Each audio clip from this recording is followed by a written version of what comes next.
Good evening.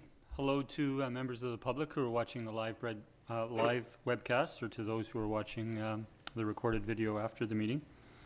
And I'd like to call our regular council meeting for Monday, February 22nd to order at 6 p.m. I'm Mayor Cliff McNeil-Smith, and joining me in the council chamber is colleague Councillor Scott Garnett. And we have our 5 councillor colleagues joining us via Zoom that you can see on your screen. Good evening to councillors Barbara Fallett, Sarah Duncan, Terry O'Keefe, Chad Rantoul, and Peter Wainwright. Joining us, staff joining us in this evening's meeting in the council chamber are CAO Randy Humble, Chief Financial Officer Andrew Hissick, Corporate Officer Sandy Nelson, and staff joining us via Zoom are Senior Manager of Current Planning Alison Verhagen, Senior Manager of Long-Term Planning Corey Newcomb, Director of Engineering Works and Parks, Jen Clary, and Manager of Parks and Public Works, Brian Robinson. I'd like to respectfully acknowledge we're holding this evening's meeting in the territory of the Wasanish Nation. And before we move for approval of the agenda, just 2 additions. Councillor Garnett and Councillor Duncan would like to provide updates under council reports, and I'd look for a motion to approve. Move approval of the agenda. Second. Moved and seconded. All in favor? That motion carries. Thank you.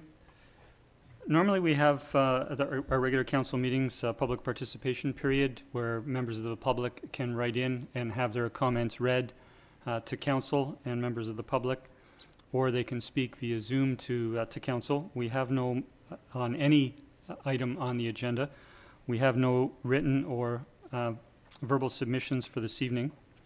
Next on our agenda is a special public participation opportunity regarding the Buds Cannabis Retail License application at 9775 2nd Street. So a special public participation opportunity is a part of our cannabis application process in our town policy. And this evening we have received 32 written submissions. Council received 22 of those submissions, and they're included in the agenda package that was published last Thursday. Earlier today, Council received another 10 submissions via email, and this evening we have 2 speakers who will be joining us via Zoom to speak to Council. So I would just now confirm through Ms. Nelson that we have our first speaker connected. Ms. Megan Ariser, if you could confirm you're connected. Hi, we're here. Good evening. If you could introduce yourself, and you have the floor for 4 minutes to speak to council. Hi, everyone. Thank you for having us. Dustin and I wanted to be part of tonight and just connect with you all. We've submitted a lot of info to you guys, so I know it could be a little overwhelming. This is a new process for everyone.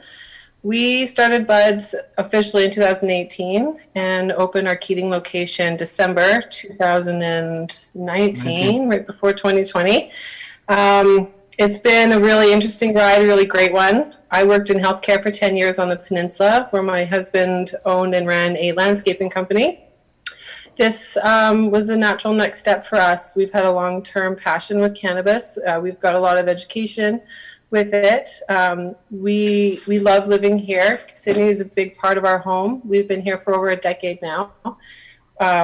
We want to be professional. We want to be part of the community.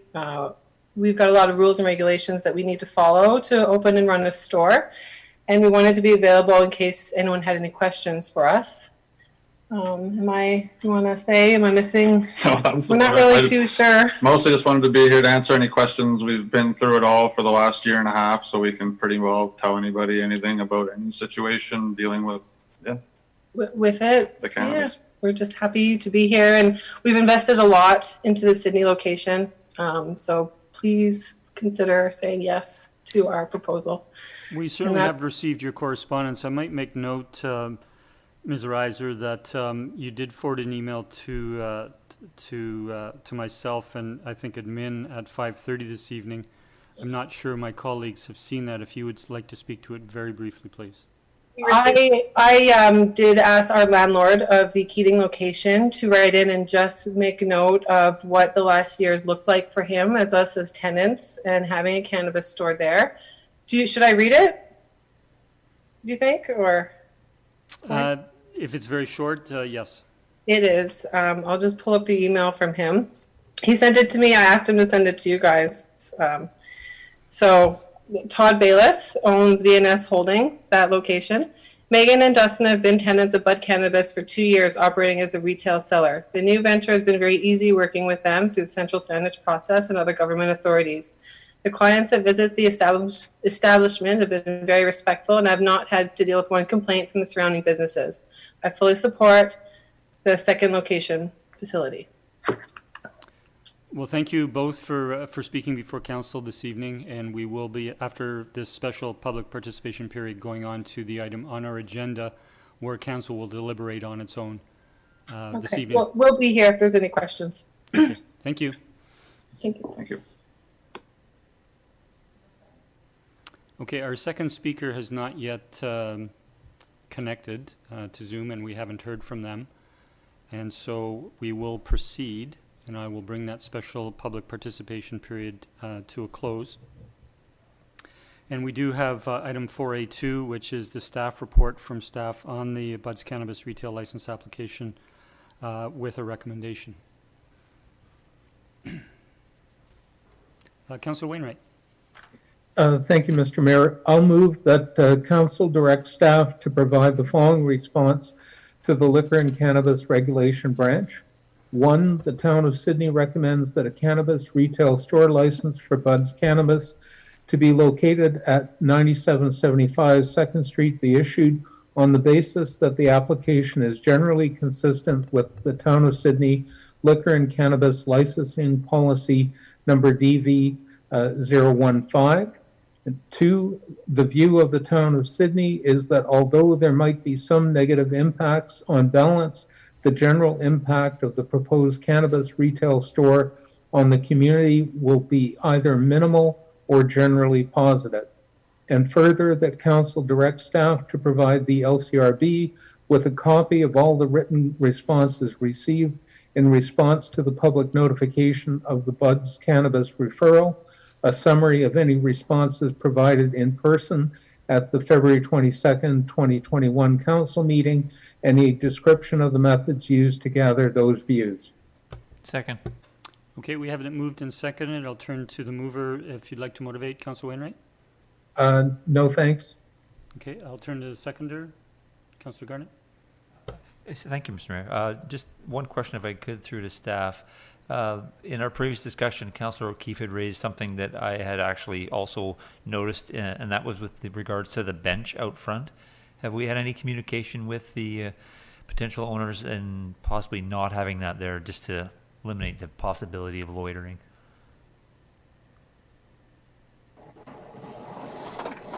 Through the mayor to Councillor Garnett, we had intended to confirm whether or not that bench was on town property or not, or whether it was on the private property setback. I don't believe that's been done.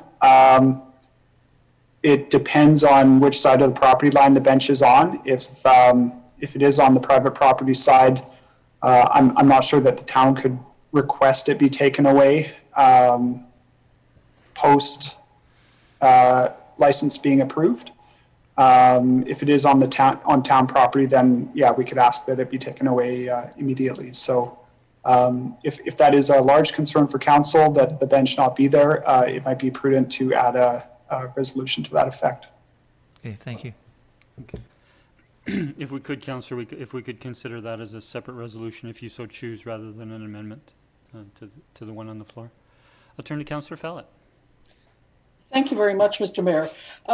Just a couple of points that came up in letters from residents and other people who wrote in regarding their comments for the cannabis store. And a couple of writers talked about level of safety and street lighting and whatnot. And my sense isn't that that is a particularly dark or unlit area.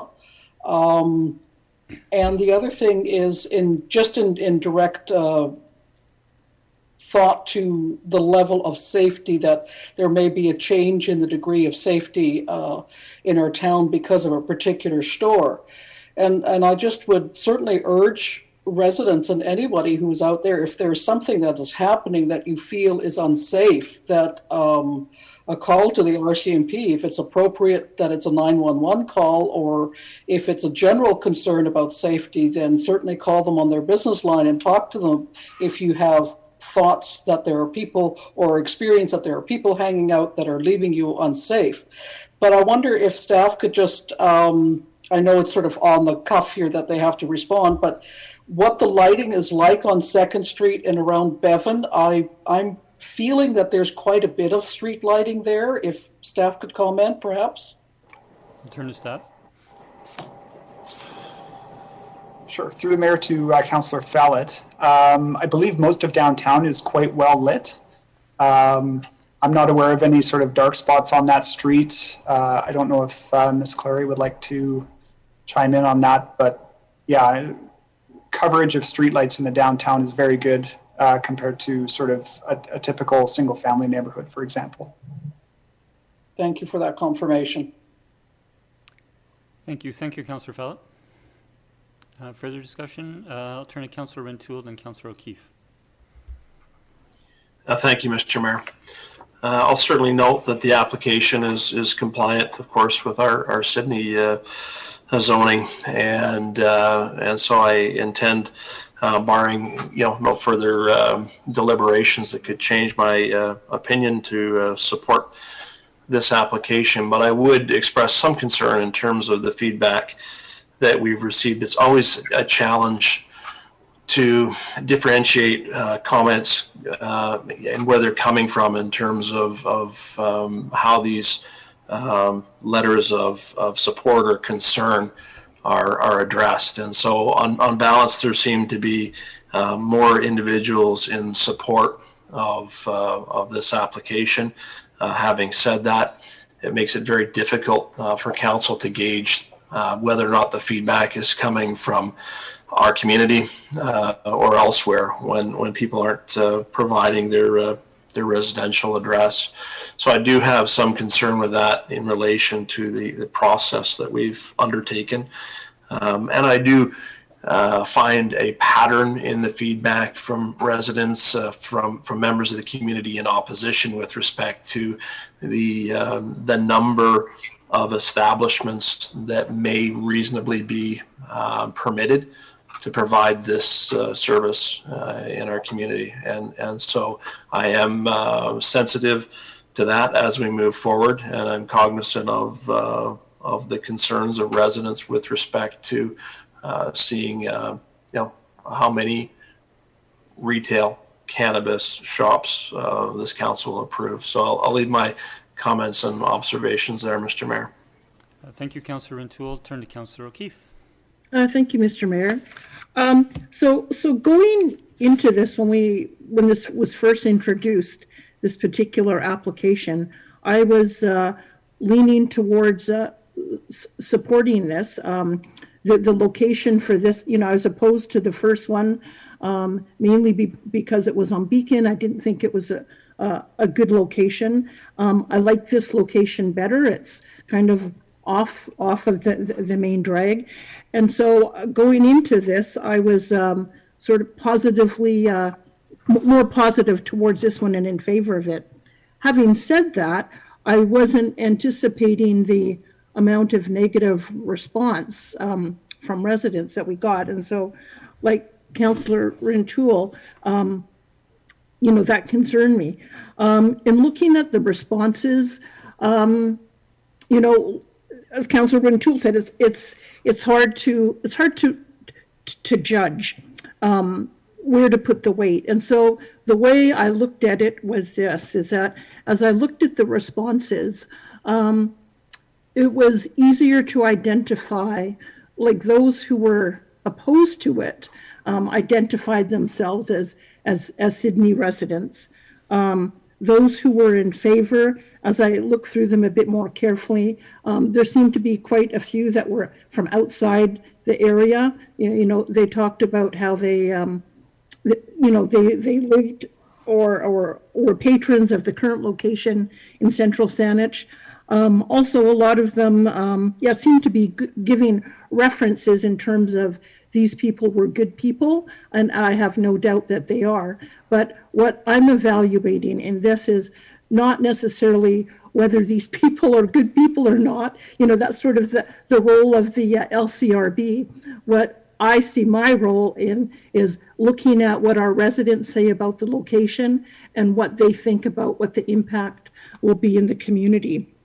And so I tend to give more weight to those responses from Sydney residents. Now, I know, as Councillor Fallett mentioned, you know, issues like lighting, that the area is not well lit, and people have concerns about that. I'm not so concerned about that. I don't think that that's a big issue. But some of the other things that I hear from residents that I put a fair amount of weight on is, the number of stores that, that they think one is enough, how it will reflect on our community, and, whether those are valid or not. I have to say, I put some weight on them because they are our residents. A number of them are also in the immediate vicinity. There was a number of businesses in the very immediate vicinity, I think 4, that were not in favor. So for me, that's kind of, I think where I'm landing at this point is not in favor of approving the submission at this time. And I'll leave it at that for now. Thanks. Thank you, Councillor Keefe. I'll go to Councillor Duncan as a first-time speaker. Thank you. I'll be voting for this application, and I just wanted to state, because I know this is contentious, as it always is, just for the public record, that when weighing the public responses to this, and we got quite a few again, was not just whether they were for or against and the relative numbers that were for or against, but rather the arguments they used and whether when they were against, and as Councillor Rintoul pointed out, those are usually the ones most readily identified as residents. They were using a rationale that had to do with this shop and a commercial recreational cannabis facility in general versus their perceptions of cannabis itself. And most of the objections didn't really pertain to this store, the location of this store, and how it fits in the community, so much as to say that, for example, we have 2 letters from a landlord saying that this store has already caused people to smoke pot outside or within the store, which is not possible to have been caused by patrons of this store because the store is not open. So what he is inferring is that the contractors were taking mind-altering substances on the job, which is a WorkSafe BC violation. And if this is true, and this was observed by those people, should have been reported, very least to the contractors and probably to the business owners. However, we have another letter in our package here that suggests that they have not heard of this. When I asked our town staff whether we've received other complaints of patrons of our existing shop causing problems, they have not received a complaint. And it does not appear that Central Saanich has received complaints of the shop there. So it sounds like a lot of there's a perception that there's smell issues and smoke issues having to do with recreational cannabis shops that simply isn't there. If this was a processing facility, I could see that, but what we have is boxes of chewables or smokables or whatever. So these don't really pertain. And regarding safety and things like that, it's just, again, it's this misperception of what the actual clientele of a recreational cannabis facility would be. This is going to be a very expensive product, particularly in comparison to what is widely available on the street or that somebody could grow at home. So we're not going to be attracting people who have problematic drug abuse issues by having a legal facility. And the kind of people who have issues that would cause legal problems, it's not pot that they're doing. It's going to be something worse. And so I don't really have a concern. Any of the concerns that were raised regarding this just don't seem to pertain to this facility. And it's just kind of, I guess I kind of felt, I wish we could be past this as a society, knowing that more people died of fentanyl overdoses last year than died of COVID. And I know we saw in the Peninsula News Review, even Councillor Chris Graham from Central Saanich having to talk about 2 of his family members died of this. That I wish people could understand what the real problems are and what the real dangers are, and not kind of take it out on what is actually a mitigation measure of allowing this. So thank you. Thank you, Councillor Duncan. I'll turn to Councillor Garnett. Thank you, Mr. Mayor. I just want to speak to a couple of points that the fellow councillors have raised. Just Councillor Rintoul was mentioning not having addresses, and I guess it's just my fortunate luck to have worked here as a letter carrier for so many years that I can tell you that a great many of those responses were from people that live here, because I recognize their names and I know where they live, which is in itself strange. But just to give you a little bit of confidence in that side of it, and to Councillor Fowlett's point, I did do a site visit, and the areas where you might see limited lighting, they have done a really good job of installing security cameras and motion sensor lights. So I don't have a concern from that perspective at all. With regards to, I know some of the people wrote in worried about the kind of people that will visit the store, and Councillor Duncan touched on that. And I did do a visit to Truth and Alibi, spent some time in there speaking, and the owners were working in the store at the time. And just to let you know, in the time that I was in there, which was probably about a half an hour, they observed all the safety protocols, all the COVID distancing, all of that. And in the time I was in there, there were probably 10 to 12 people that went through the store. They were all older than me. So, you know, those are the people in our community that are likely going to be using these stores. And the other side is, I remember in their proposal for this particular site that they're going to offer other things such as clothing and materials, I think was part of their plan. So it's a little bit more diversified from just simply being a cannabis retail store. So from that perspective, I think I like the proposal just because it's a little different. So I will be supporting it. Thank you, Mr. Mayor. Thank you, Councillor Garnett.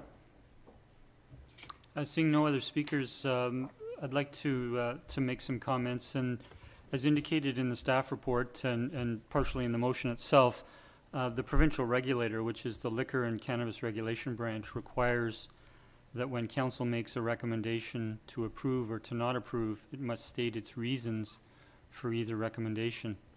And when I read and listened to the views of residents and businesses, I learned that a large majority of residents are in favor or certainly accept retail cannabis in downtown Sydney. From those who are opposed, the concerns expressed regarding this second application are similar to those expressed during the first application, and colleagues have addressed these, but I want to kind of summarize them. And the first is public safety, the second is image of the town, and the third is odors. The fourth is harmful effects on youth. And as we discussed as a council, these factors during the first application, where we had over 300 responses from members of the public, public safety has not proven to be an issue with cannabis retail locations in the region. It has not been brought to our attention. It has not been brought to our attention as a council. Has not been brought to my attention by residents. I have not seen it in the media. And there are over a dozen locations elsewhere up and running in the region. With regards to lighting, I think that's been addressed, but people in their letters, writers in their letters, make reference to crime, security, unsavory behavior. And as I say, these things have not been proven out in connection with the operation of retail cannabis stores in the region. I think as I look back on my remarks from the first application, cannabis was an illegal substance for some 100 years in Canada. Tens of thousands of people got criminal records, received criminal records for simple possession. There's still a stigmatization of cannabis. in our society.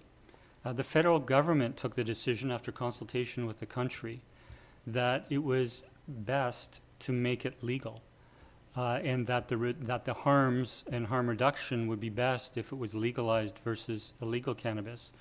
And when it was illegal and when it was a crime, I can appreciate that people had concerns over security or crime or unsavory behavior. But that is not what is transpiring now that cannabis has been legal for over 2 years in Canada or in our communities. With regards to image of the town, I looked to two cannabis locations in central Saanich for over a year and a half. Do people think less of the community of central Saanich because it has 2 cannabis locations? Oak Bay has a location. Saanich is approved a location in Uptown Mall. Esquimalt has a location.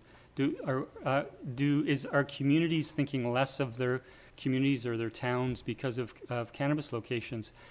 I don't believe so, and I don't believe retail cannabis in Sydney is going to be of concern to the image of the town.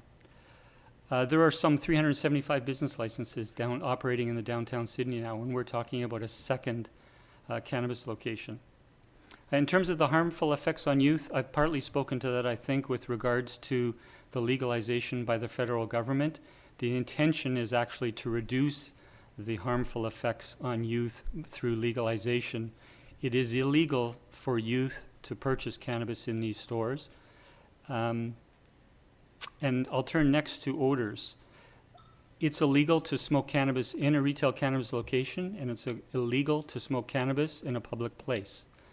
The CRD has the same bylaw in place for non-smoking, or for smoking, and for smoking tobacco, and for smoking cannabis. CRD bylaw enforcement can be contacted by members of the public, or the RCMP can be contacted because it's illegal to smoke cannabis in public place. And so people speak to me about they smell cannabis in our downtown. Members of the public were smoking cannabis in our downtown, in our community, before it was legalized.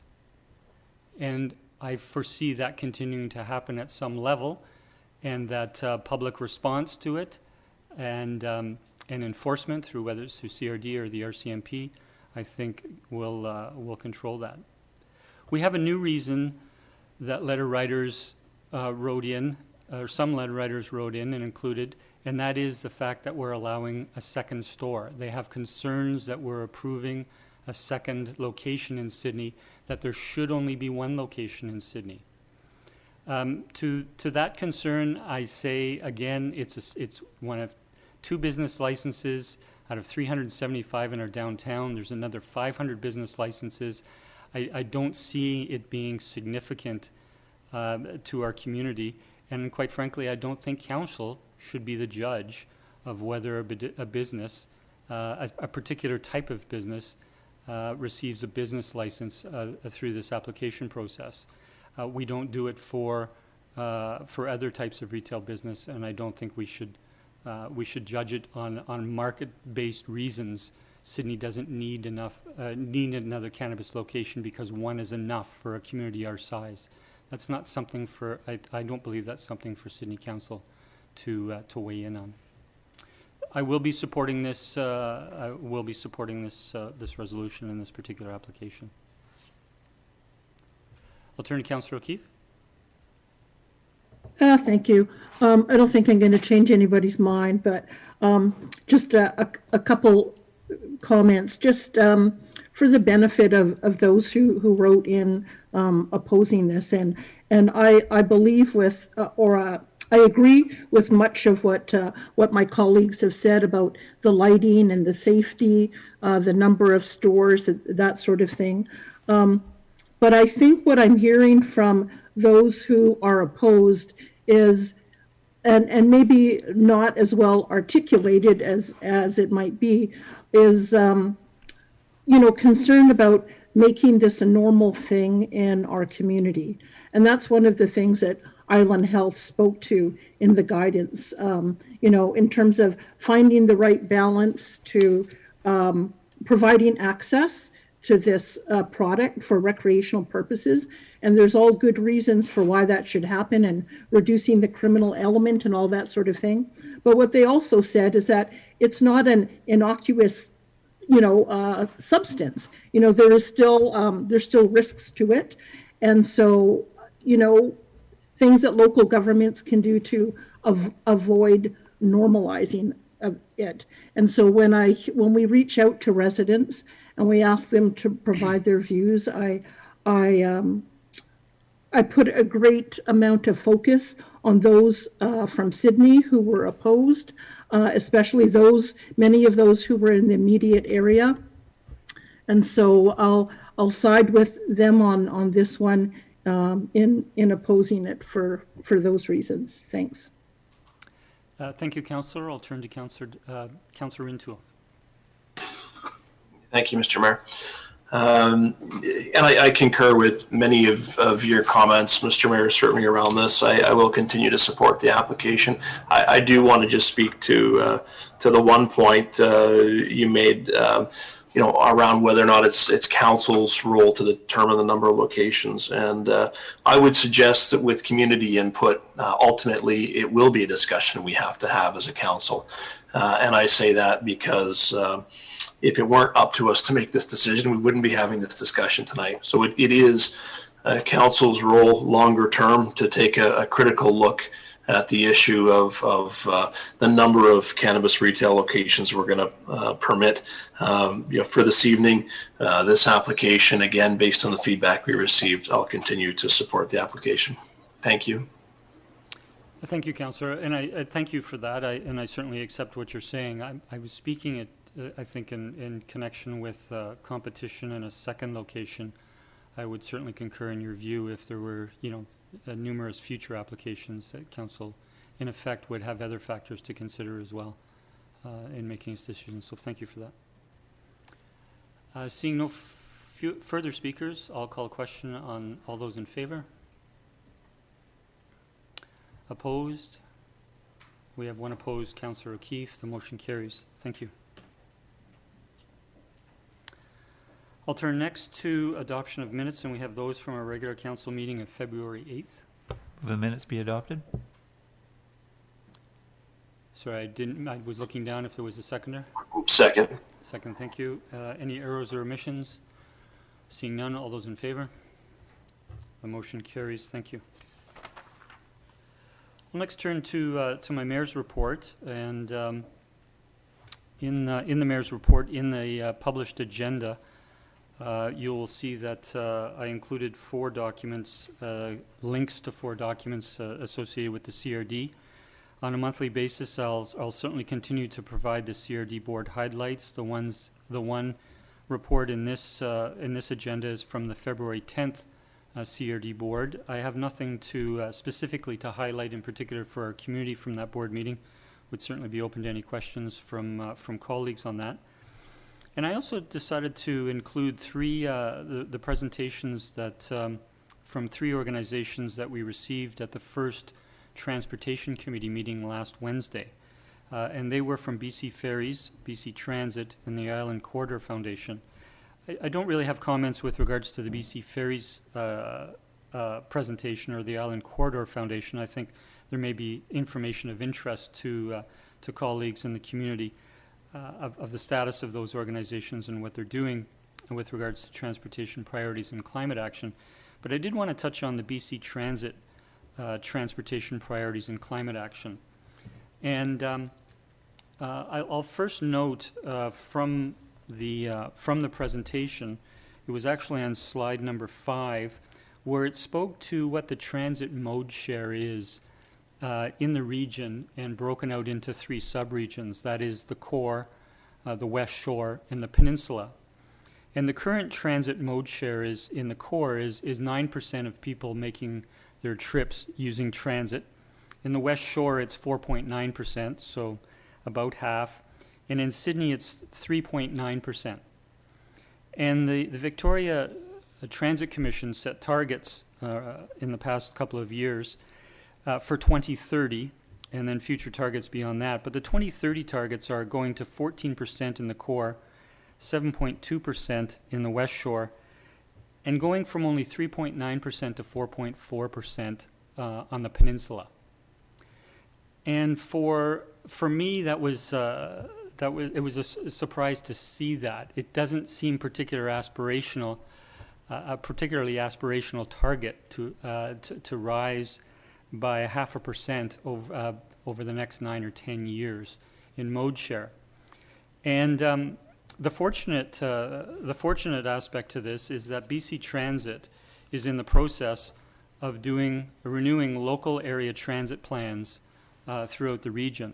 And a series of 9 local area transit plans are being developed to identify transit service and infrastructure investment priorities over the next 5+ years. And the Peninsula local area transit plan will be reviewed starting this spring, running through to the end of 2021. And it will be an opportunity for residents, businesses, and all stakeholders, including council, to provide input on this important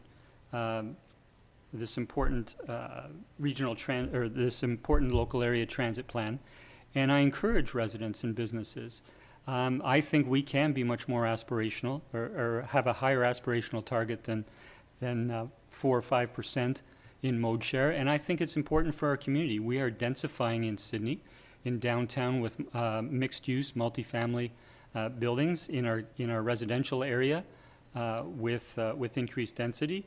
And there are challenges with increased population and the use of the vehicle. And we need to encourage active transportation, certainly in other pedestrian, cycling, and other modes, but in transit as well. And so I look forward to our council's input, to our staff's input, and to our community's input when this local area transit plan process begins in the spring.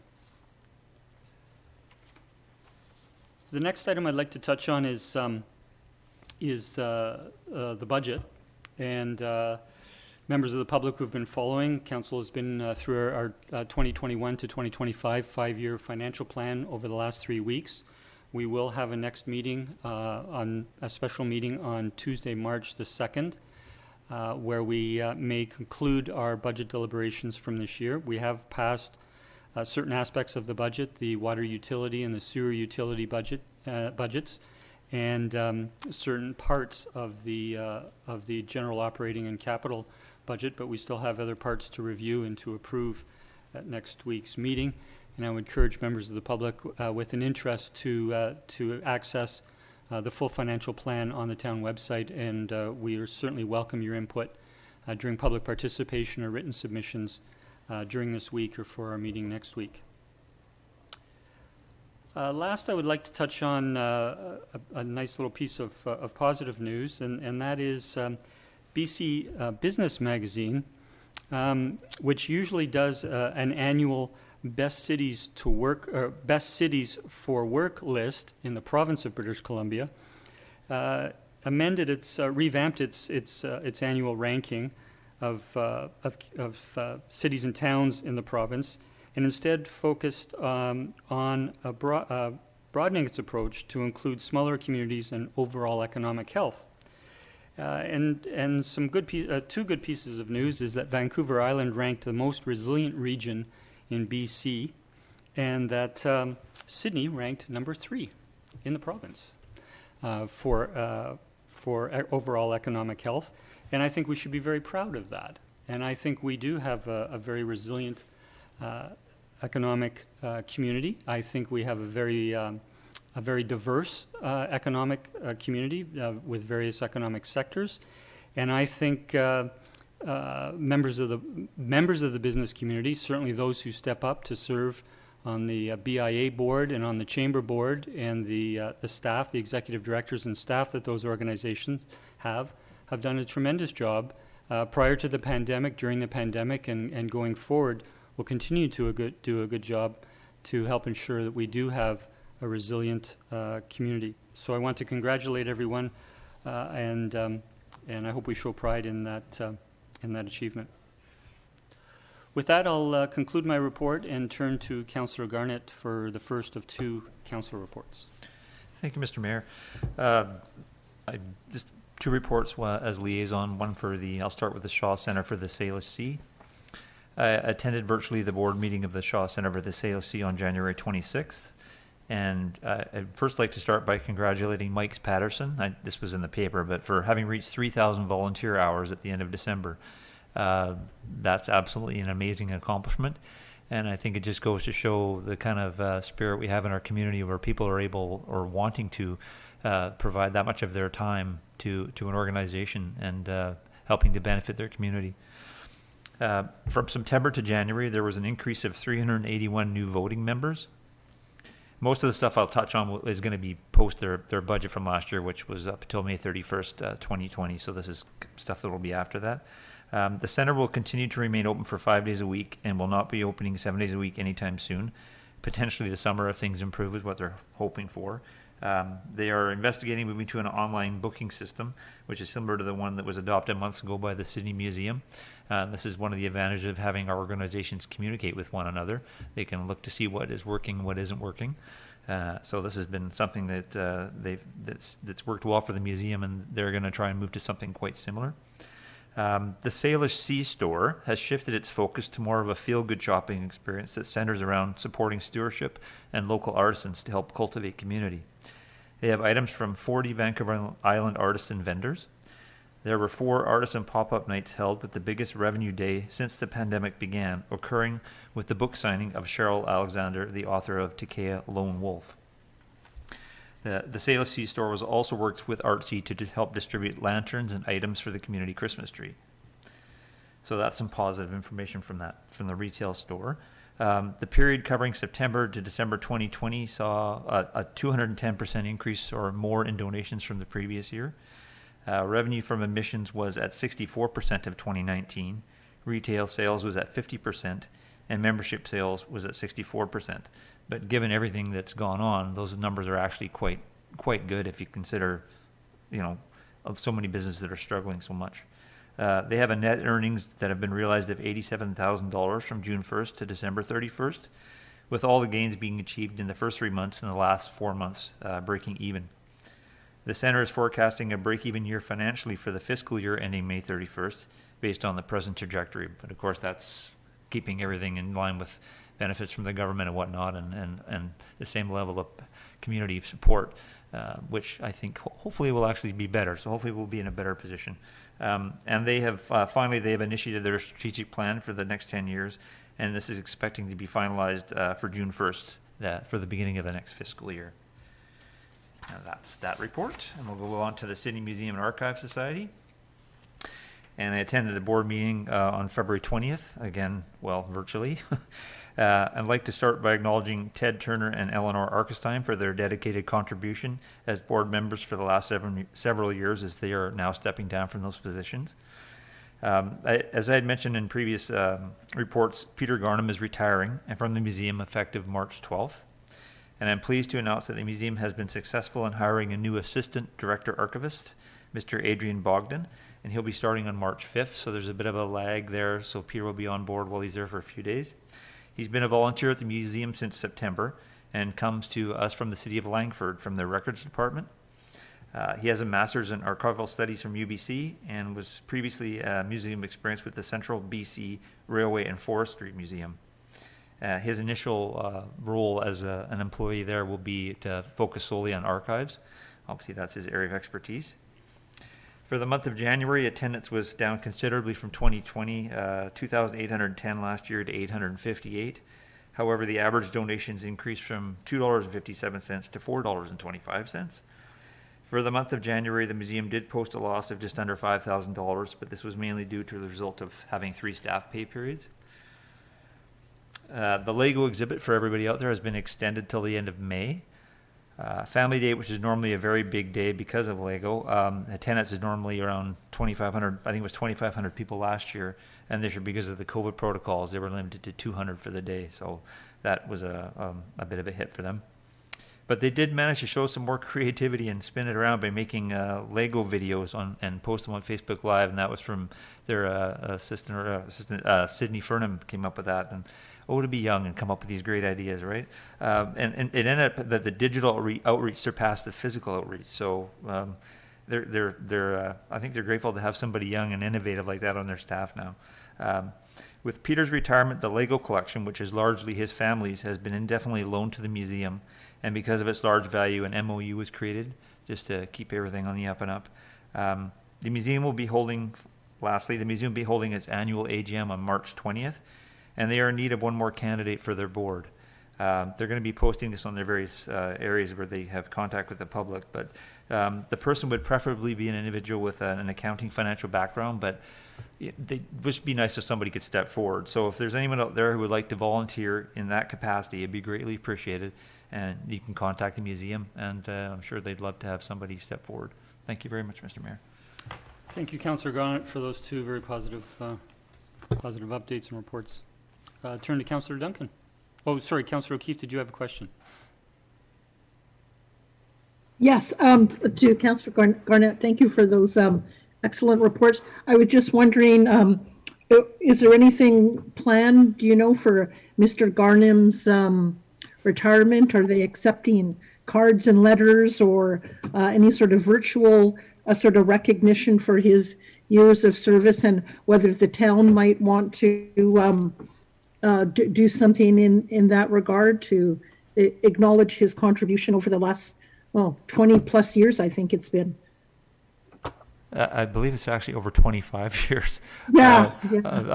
Not that I'm aware of, but certainly if you want to send a card with well wishes, I think that would be a fabulous idea, or if anybody else from council wants to do that. I think to provide some kind of recognition, because you served over there as a volunteer at some point, and maybe were you on the board as well, so you have a long time history with them as well, so I think that would probably be really appreciated and a great idea. Would it be appropriate, Mr. Mayor or staff, to send a letter of congratulations and thanks to Mr. Garnham on his retirement for what he's done for the community over the last 25 years? Would we need a motion to that effect, or? No, Councillor, it was my intention on behalf of Council to certainly acknowledge his contributions to the community. Okay, great. Okay, thank you. Thank you. Thank you again, Councillor. Councillor Duncan, you have the floor. Thank you. Just a quick update from the Regional Water Commission. Well, we received the annual water quality results, which are very good as usual. But mostly I just wanted to get out there for any business owners who might be listening. If you don't currently have an aerator in your faucets on your business premises, the CRD is still replacing those for free as part of our water conservation efforts. They say if you're a restaurant open 6 days a week and your employees are all washing their hands a lot more now, even for COVID, you could save up to $560 a year. So if you don't have this is easy, it's free. If you can't find where to contact them with the CRD Water Conservation Program, just email me, sduncan@sydney.ca, and I will try to get you in touch with who can get that happening for you. For those of us who are just residents, we still will have the Go Golden campaign to try and convince people to let their lawns go golden over the summer. Decrease our lawn watering, because that's our biggest residential use, really, especially during the peak time when the reservoir is not filling. Additionally, they're trying to ask residents to go to 5-minute showers, because that's one of our largest uses of water indoors year round. But I wouldn't ask anybody to do that while the weather is still cold, at winter time. But come spring, 5-minute showers, everybody. Get counsel on this. Very good. We have taken note. Thank you. That concludes our council reports. I'll turn to committee reports, and I'll turn to Councillor Wainwright with regards to the Economic Advisory Committee. Thanks, Mr. Mayor. I'll move that the minutes be received. Second. Any comments or discussion? Seeing none, all those in favor? Motion carries. Thank you. And I'll turn to Councillor Duncan, who was chair of our Committee of the Whole meeting on February 16th. First, I'll move that the minutes be received. Second. Any errors or omissions? All those in favor? Motion carries. Thank you. Start with first recommendation, request for funding of Farmlands Trust. The committee recommends, and I so move, that the email from Farmlands Trust dated February 4th, 2021, providing additional information respecting their funding requests be received for information. Oh, I'm sorry, this one, I'm not gonna, this is what the committee recommended. However, I'm going to amend this one. During the meeting, we did receive it, but we ended up referring this one to the Grants and Aid program, which has a subsequent motion down in R5. But if I can get a seconder just for the amendment to refer to that one was referred to Grants and Aid. Second. Okay, we have it seconded that it be forwarded to Grants and Aid. Discussion. First and seconded, discussion. All those in favor? Motion, none opposed, motion carries. Second, we have 8 more recommendations to go, Councillor. Great. Hope everyone's comfortable. Recommendation number 2, the 2021-2025 financial plan. Committee recommends, and I so move, that the water utility budget for 2021 be approved as presented. Second. Discussion. All those in favor? None opposed, motion carries. Committee recommends, and I so move, recommendation 3, that the sewer utility budget for 2021 be approved as presented. Second. Discussion. All in favor? None opposed, motion carries. Recommendation 4, committee recommends, and I so move, that the unallocated amount of $33,137 from the Economic Development Fund be removed from the 2021 budget and future years. Second. Second, discussion. Seeing none, all in favor? None opposed, motion carries.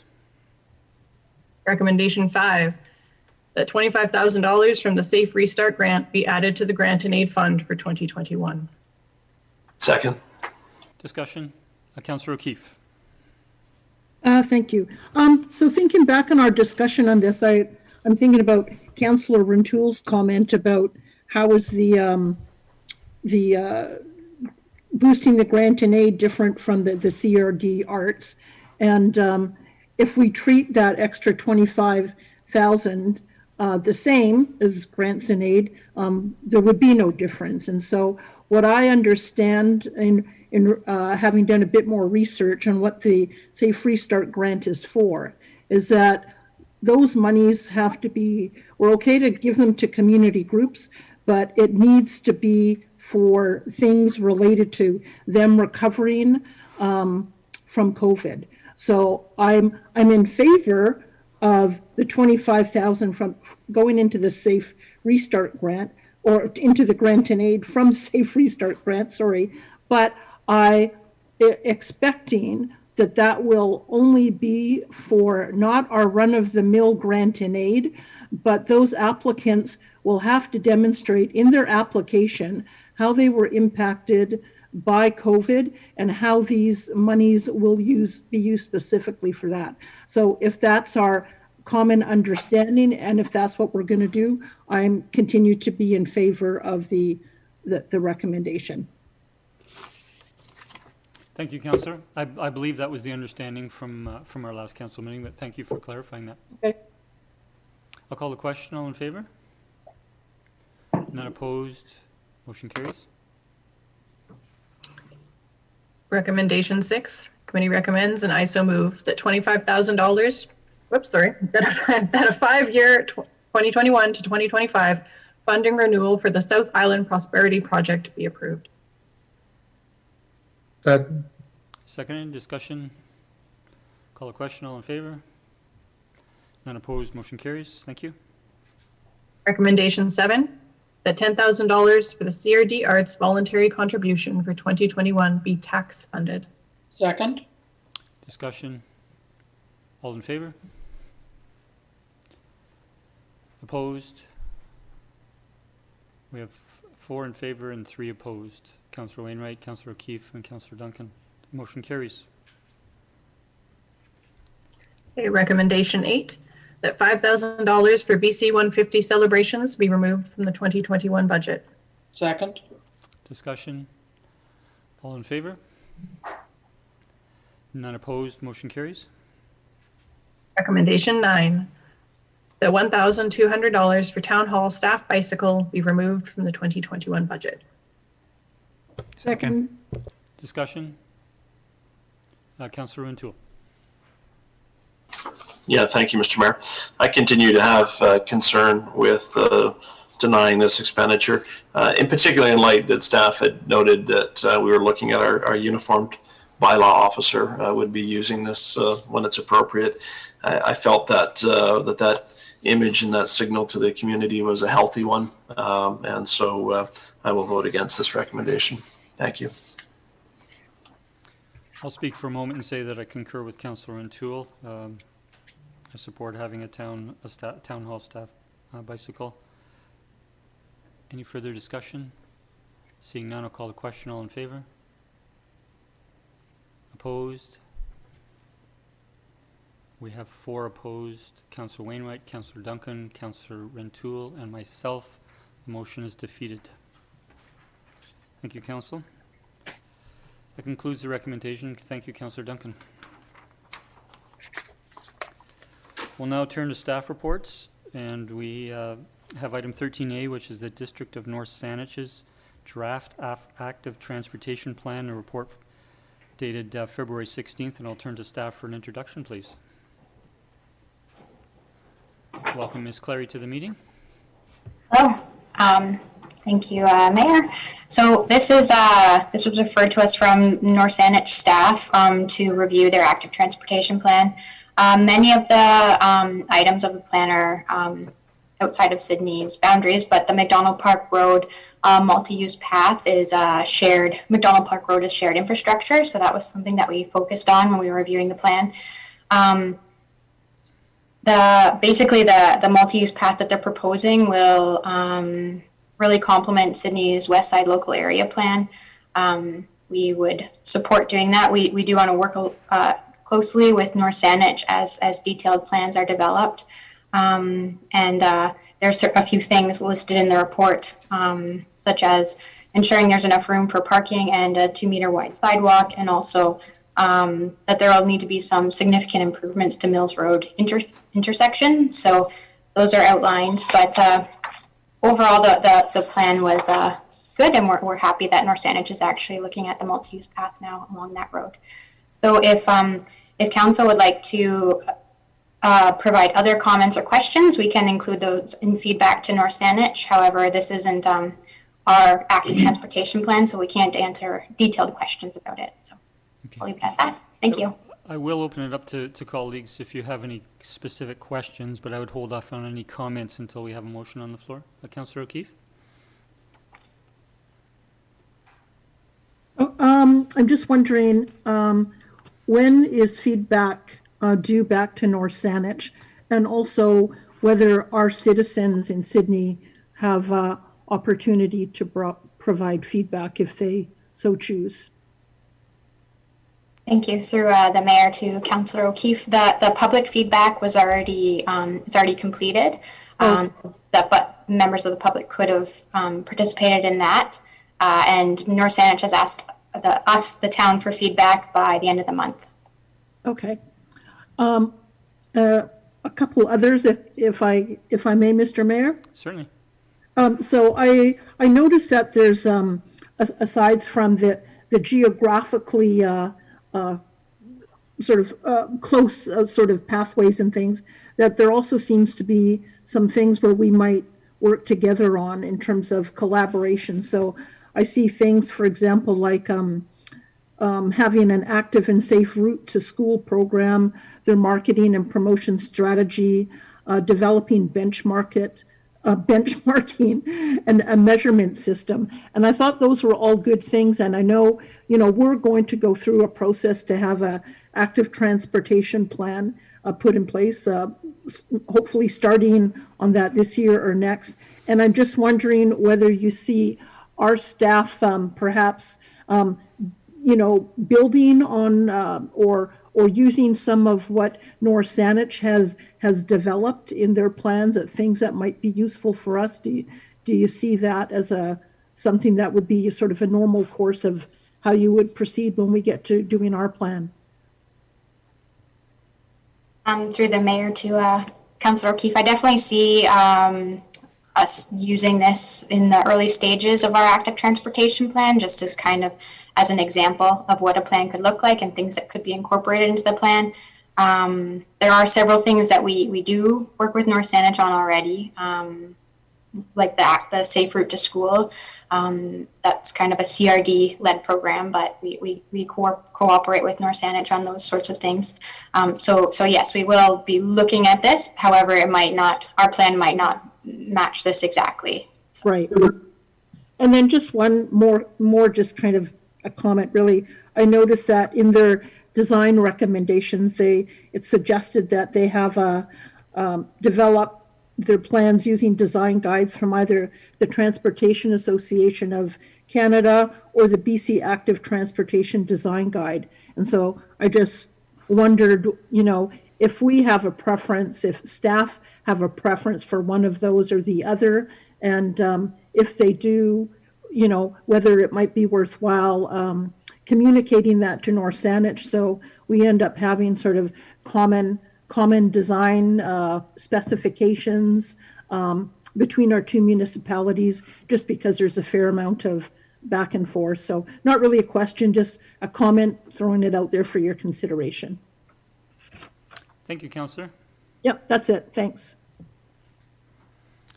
Okay, so there are no further questions. We do have a recommendation, a staff recommendation, a motion. I'll move that the comments included in the report dated February 16th, 2021 about the District of North Saanich's draft active transportation plan be forwarded to the district staff for information. Second. We have it moved and seconded. Did you wish to speak, Councillor Wainwright? No, thanks. Okay, Councillor Duncan. No. Open discussion, Councillor Garnett. Thank you, Mr. Mayor. Yeah, I don't know if this is a comment we can forward to them, but I thought it was well done. As someone who traverses across and between the two, Town of Sydney and North Saanich, in my regular duties on a daily basis, I liked a lot of the ideas they had, and some of them are areas that they're shared, and particularly I noticed the idea of a crosswalk on East Saanich by Telson. And that's an excellent idea, because we have a lot of residents from Summergate that use that to go across to the flight path, and to provide that added layer of safety, I think was a really good catch on their part. And I think it was mentioned by a fair amount of people from the public. So, there's some really good suggestions and ideas that are moving forward there for specifically for the areas of safety, which is something that I think is something that they focused on, and that's great. Thank you. Thank you, Councillor. Any further comment? I'll just comment. I want to take this opportunity to thank Mayor Jeff Orr and his council and District of North Saanich staff for having embarked on this initiative in the community. And I did note in the early pages of the draft plan that in recent years there were statistics indicating that 24%, nearly 25% of North Saanich residents make regular commute trips to Sydney. And that less than something approaching 40% of North Saanich residents make trips of less than 15 minutes duration, which would certainly, in some cases, take in Sydney as well. Of course, for those of us who've lived in the community any length of time, we're well aware that our two communities are really inextricably linked in terms of business and residences. We have North Saanich residents who own businesses. We have, our children are in the schools together, and participate together in dozens of community associations, either between our communities or jointly on the peninsula. And I think the enhancements to what is already an active transportation plan in North Saanich are welcomed and will benefit the residents of Sydney who commute as well to North Saanich and who enjoy to recreate in North Saanich, and I look forward to our council and staff embarking as it is planned in our strategic plan later in our term for an active transportation plan. So, just an expression of appreciation there. Seeing no further discussion, I'll call the question. All in favor? Motion carries unanimous. Thank you, and thank you, staff, for reviewing the plan. We'll next turn to item 13B, which is award of tender for a new combination hydro excavator and sewer cleaner truck contract, 21-003. And we have a staff report, and I will turn to staff for an introduction, please. Thank you, Mr. Mayor. Can everybody hear me okay? Yes, thanks, Mr. Robinson, please. Okay, this is a replacement of an existing piece of equipment we have. It's scheduled life expectancy of 10 years. This is probably one of the most extensive pieces of equipment we have, most diverse in our hydro excavation and sewer pipe cleaning. The evolution of excavation has come a long way in the last 20 years with the amount of infrastructure in the grounds, being able to use a hydro excavator vector unit to work around tree roots, gas lines, different utilities has come a long way. And this unit is used on a daily basis for the town. It takes a lot of wear and tear. It has a flushing capability to clean sewer lines. So we do about 20% of our storm and sanitary sewer annually on a rotational basis. And we do a lot of hydro excavating for our sewer connections, water connections, storm connections as well as ground truthing older pipes that have been in the ground for a long time for design works. So this is a daily driver. It's out there every day. Again, our two highest, most expensive pieces of equipment that we have in operations, our sweeper and our hydro excavator, we do turn over at a 10-year period so that we get a decent trade-in value on these units. Again, technology changes quite rapidly on these particular pieces of equipment as well. Backup cameras, remote controls, that are cordless in order to allow the operator to stay away from the machine while the work's being done around manholes and excavation areas. So the price of these machines has gone up accordingly. And again, just looking at what we put out for our tender, we've also asked for a single axle rather than a tandem axle unit, just because of our street network and some of the tight radiuses that we have to turn and negotiate in the downtown core. The unit that we're replacing is on a Freightliner cabin chassis, so staff are very versed in that particular body unit. That's why the recommendation when we went to staff for the recommendation for the slightly higher priced unit reflects the fact that they're familiar with that particular cabin chassis. And I'd certainly be prepared to answer any questions. Thank you, Mr. Robinson. I'll open it up to any questions. I'll turn to Councillor Garnett. Thank you, Mr. Mayor. Thank you, Mr. Robinson. Other than familiarity, as someone who's not very known and understands this equipment at all, what is there about Freightliner that's better than International? The only thing that I could say, Councillor Garnett, to be honest, is it's just preference of staff working on them. The cabin chassis, we're used to driving it. The operators are used to operating that machine. The mechanics are used to the engine, the transmission, the way the brake line's configuration, the way the model is. So that would be the only real consideration. Certainly it was a team approach in selecting the specifications with the operators and the mechanics. There was probably about a 7 or 8 page list of specifications that we put together that we were demanding on the machines. And so this one service provider basically gave us 2 options with the cabs and chassis just for us to look at. So again, ask staff for their professional opinion, what they would desire. It was the Freightliner.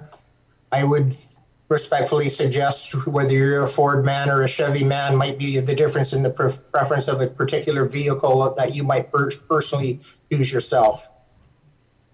Thank you. Appreciate that. Thank you. Councillor O'Keefe. Thank you. Thank you for that, Mr. Robinson. I was just thinking about, with COVID, we've heard a lot about supply chain issues and problems getting equipment and vehicles. And I'm just wondering, do we have a sense of is this thing ready and available, or are we close to taking delivery, or what would be our ETA on getting that, do you think? Very good question. Thanks very much for that, Councillor O'Keefe. Certainly the manufacturer of the service body says they'll require 90 days to do the build once they receive the cab and chassis. But again, the glitch is with the manufacturer. Certainly in 2020, most heavy equipment manufacturing did shut down March, April, May, June, July of 2020. They have started ramped up. So it's critical that we get an order in as quickly as we can in order to get some sort of an idea of a turnaround. Okay, and we're price protected on that once we sign the contract. So if it drags out, or if there's additional costs that come up as a result of, I don't know, delays or whatever, that they'll commit to that price that they have here. That's correct. Yeah. Okay. Thanks. Thank you, Councillor. Seeing no further discussion, I just thank Mr. Robinson for the report and presentation this evening. It's great to see that the cost of $447,000 is coming in well under the $475,000 budget, and that this is coming from the vehicle replacement reserve, so there's not a tax impact to residents this year directly. I'll call the question. All in favor? Oh, sorry. If we could. I don't think we moved the motion yet. Yeah. But I'll move that motion, Mr. Mayor, that contract number 2021-003 for the supply of one new combination hydro excavator and sewer cleaner truck single axle be awarded to Weimar Equipment at a total tender price of $470,564, including all applicable taxes, levies, trade-in allowance, shipping and handling costs, duties, charges, and assessments. Thank you, Councillor. Second? Second. Any further discussion now? Seeing none, all those in favor? None opposed, motion carries unanimous. Thank you. Thank you. And now, next we'll turn to the monthly building report for January. Move receipt for information. Second. Moved and seconded. Any discussion? All in favor? None opposed, motion carries. Thank you. We have two items of correspondence, two emails with regards to pickleball courts and a recommendation. I'll move that we refer them to the community engagement process. Second. Discussion? All in favor? Motion carries. Thank you. And we'll next move for correspondence for information. Move receipt. I'll take that as moved and seconded. All those in favor? Motion carries. Thank you. And we do have a motion to go into closed meeting this evening. I'll move that it is in the opinion of council that the public interest requires that persons other than members of council and officers be excluded from the meeting to consider a confidential matter relating to personal information pursuant to section 90.1A of the community charter, and that council continue the meeting in closed session. Second. All in favor? Motion carries. And a motion to adjourn, please. So move. Seconded. Second. All in favor? Motion carries. Thank you, everyone. We'll reconvene in